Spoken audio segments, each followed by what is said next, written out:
Samus versus Fox. Yeah, it's pretty different from Melee. In Melee, the matchup is somewhat Fox's favor slightly, but with all the changes, it's like at least 50-50 probably. Chevy might say otherwise, I don't know, but I feel like Samus is very good against Space Animals. And with all the Fox nerfs. Nope. Whoa. Okay. Yeah, assuming you're talking about the salty runback thing, it's just when you rage quit, you hold Y and it just restarts. Oh, that's cool. Yeah. You can do it when the game ends too. Like when it says game, you can just hold the same input and it'll restart. Very cool. Yeah. There's a lot of neat things that people in the community would be like, man, that'd be a cool thing, but like a developer wouldn't necessarily think. But yeah, this matchup in PM is a bit different because Fox's up smash is PAL up smash, so it doesn't kill until like 20-25% later probably. Wait, PAL up smash is in PAL version of? Does Melee, yeah. Alright. So it's significantly weaker than NTSC where it is godlike in every way. And then Fox's Aerial Shine actually got tweaked in this patch to be a knockback growth move instead of set knockback. Oh, that's excellent. And it's a very dramatic change. Not everyone's on board. It opens up really bizarre things for Fox. Like certain characters he can't wave shine. He can jump and then do a shine as fast as possible and then like wave land out of it instead of wave shining. So he can wave shine certain characters he couldn't before with it in a different than normal way. But more than anything, it gets rid of low percent, like super low percent. It can still gimp and you just have to kind of work for it. But it mostly just takes away some cheese.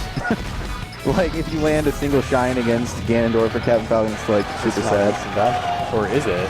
It's not anymore. It used to be like you could just grab ledge and they die. Oh. But now it has very little knockback at 0%. Like it'll still work at higher percent. It works even better at higher, like super high percent because it has actual knockback. You just have to work for the kill. Oh. Yeah. And Zair after air dodge? Is that specific to Samus or anyone with the Zair? Anyone with the Zair in PM and Melee can do that.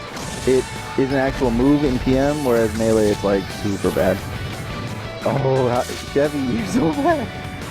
I mean, I thought he was dead, but Fox has NTSC up B. A lot of people just wanted Tal Fox to be put into this because he's a lot more reasonable, but so PM wants to do their own thing with it. Which version of Melee is actually used? NTSC. PAL is used over in Europe and stuff because it's just their release. Yeah, but European players come over here and play NTSC, so that must be quite the shock. Yeah, no, Marth's down air isn't a spike in PAL. It's just a meteor, so you can meteor cancel it. Oh, dang. And it's super bad compared. Like, there's a gif of Marth doing the same combo, but the PAL version being at higher percent, getting the same down air finisher, and Fox dies in one, and in the other, Marth gets punished for it. Oh, dang. Yeah. So, Marths in PAL usually end combos with up B, because that has, like, F smash knockback. What do you think of the stage pick? This is a very good stage for Fox, but it's also one of Samus' favorites. It's more of a comfort thing for whatever character picks this stage. Like, I know in Wolf Samus, I like this stage against everyone pretty much, so it doesn't matter that Samus gets good stuff on it. Because the only thing Samus really benefits from here is she can like stay away from you a little more and missile cancel on the platform. But other than that, it's just a good stage. Also, it's smaller now, so Samus doesn't necessarily live forever. Not that it was that big before, but the sides were pretty big. So they got tucked last time. Yeah, the sides got tucked in a little bit. The ceiling's always been low, which is why it's been a good Fox stage forever. But with the side blast zones tucked in, it works for other characters more as well. Very cool. Yeah. One thing that Samus does have as well, I guess, is like you can just cover the entire like bottom left or bottom right area a lot easier because the blast zones are kind of like just all big and open, and Samus can just go cover most of that. Cover with missiles? With Nair usually, because it's a long-lasting like hitbox. Like that's the biggest thing against Space Animals is Samus has like Nair. But she's got so much offstage play and just stuff that leads into kills on space handles anyway. So is Shine to Reflect not a thing specifically used in this game? I don't see Fox using it at all against missiles. Don't ever do it against Chevy, is the only thing I can say, like, for certainty. Also,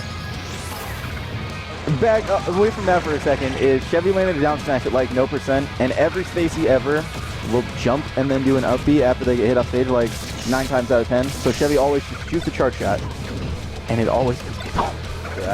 People need to break that habit because Chevy kills them for it every time. Anyway, we were talking about reflecting things with Shine. No, not really, because not only just because Chevy has counterplay to it, I'll cover in a sec, but it has reflector lag. Oh, so you're yeah, if he shoots, oh my god, if he shoots a missile and then goes over where it'll reflect, you'll be stuck in Shine and he can like down air you, which is one thing Chevy does all the time. But not only that, Chevy can shoot a missile and then zare you out of Shine, so you get hit by both zare and missile. Oh, no way. And it's so annoying.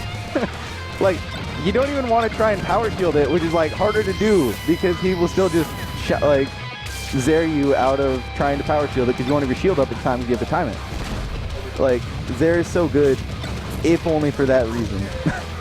So how much height does Zare give you? It looked like he tried to use an air dodge to Zare to grab ledge. Yeah, he can whip jump, in a colloquial term that we use, to like get air dodge momentum into going up, and Samus is very floaty. So it's a form of recovery. It's not ideal. In a perfect world, Chevy would just have a tether, but you only get one tether to get to go to ledge until you touch the ground again. So Chevy either needs to up B or whip jump most of the time. I guess I'm gonna go. All right. He doesn't do that. He will always play you with his main character. Oh, that's actually a thing that we have an issue with in the Smash 4 community is like, oh, I'm just gonna stand by you and go pop. But Like, thanks, guys. Well, these guys never go different characters when they play.